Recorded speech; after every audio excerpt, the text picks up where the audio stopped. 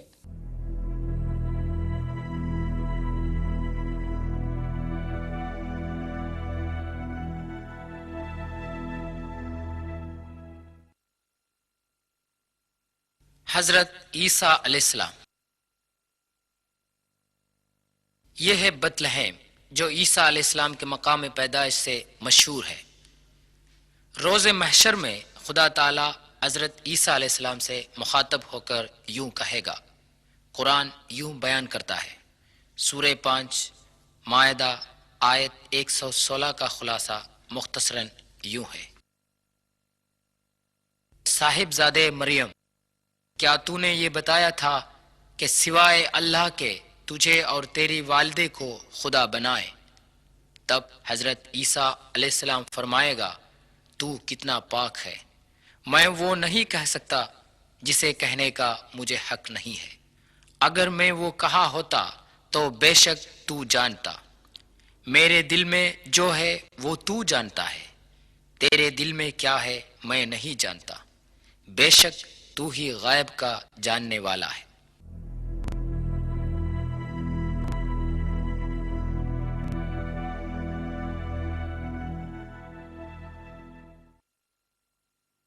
مارب کا بند۔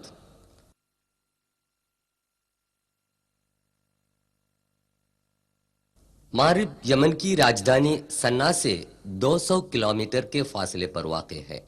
یہاں کی ملکہ بلقیس قبیلے سبا کی تھی۔ حضرت سلیمان علیہ السلام پر ایمان لائیں اور یروشلم چلی گئی تھیں۔ یہ اس زمانے کے سبا قبیلہ کے مکانات ہیں۔ ان کو خدا تعالیٰ نے بے شمار نعمتیں عطا کی تھیں۔ سورہ 34 سبا آیت 15 میں اس کا بیان ہے۔ عیش و عشرت میں ڈوب کر کفر اور بے وفائی میں رہنے والے قبیلے سبا کے باغات یہاں تھے۔ ان کے باغات کی آبیاری کے لیے جو بند استعمال کیا تھا وہ بند ٹوٹ گیا۔ سیلاب کی تیز رفتاری میں شگفتہ و شاداب باغات کو خدا نے درہم برہم کر دیا۔ سورہ 34 آیت 16 میں بیان کیا ہوا یہ واقعہ 120 میں تھا۔ لقد كان لسبإ في مسكنهم آية جنتان عن يمين وشمال كلوا من رزق ربكم واشكروا له بلدة طيبة ورب غفور فأعرضوا فأرسلنا یہ اس ٹوٹے پھوٹے بند کا کھنڈر ہے۔ فأعرضوا فأرسلنا عليهم سيل العرم وبدلناهم بجنتيهم جنتين ذواتي أكل خمط وأثل وبدلناهم بجنتيهم جنتين ذواتي أكل خمط وأثل وشيء من سدر قليل۔